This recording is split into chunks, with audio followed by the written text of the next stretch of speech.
when you start talking about startups in Denmark, in Copenhagen in particular, no one really thinks of Copenhagen for startups. No.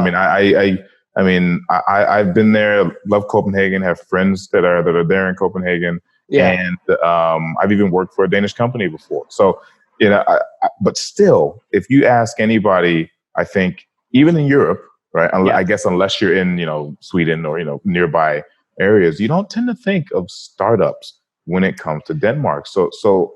Is that a challenge, right? Because yes, is it just dealing with local? Because you have to get outside influence too sometimes, right? Like, So how have you dealt with that challenge, and how do you see it?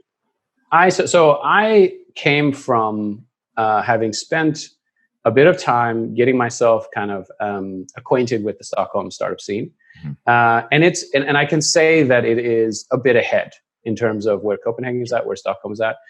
They've just got a bit more practice. They got a head start, and they are really quite impressive for the size of the country that Sweden is, and the startups that they put out. People have heard of their startups, and they know that they're Swedish. They know what Spotify is. Exactly.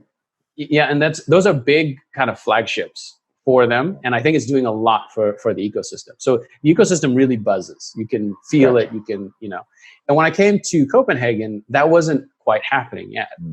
And I think for the Nordics in general, and I can say for Copenhagen in specific, that has been a challenge, which is how do you orient yourself outside of the Danish market? A lot of startups are starting and they're targeting their local market. The Swedes have gotten a little bit sharper about starting to target either very large markets or thinking global from an earlier point in their evolution, and maybe even from the get-go. They may be already thinking this is going to be a global product, so we are going to shape it to go global. And I think that makes a big difference in your your outlook, but also the way you make your startup. Everything. Is the product even palatable outside of Denmark? You may not know, because this is something you're just going to figure out when you decide to internationalize. And then you may realize, oh man, we have to re-engineer a bunch of stuff. We have to rethink how we're going to market. We have to maybe hire a local team and really do very different things at that point. So I think,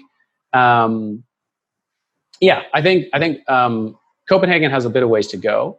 And on top of that, I think the Nordics, sharing a bit of history, can do a lot to work together and not have to redo the same things. The networking is not, you would think, they're neighbors and they have the shared history. They would really be kind of working closely on everything. A lot of people were like, that I talked to, I would get questions like, oh, Stockholm has a startup scene? Like, what do you mean? I was like, man, like you guys are right there. Just talk. You guys should really talk more. It's worth the flight. Like, just spend a couple of days up there and get to know some people. And I think on the same note, Stockholm overlooks a lot of the surrounding areas. And I think they're getting better. I can see it. You get this vocabulary where they start to talk about the Nordics and what is the Nordic scene and what is an Icelandic startup and what is a Norwegian startup and now even Icelandic like startup. That's a whole nother conversation. Exactly. Yeah. It's really interesting. And even the Baltics are starting to kind of nudge their way. Like we're sort of like the Nordics. We're part of this too.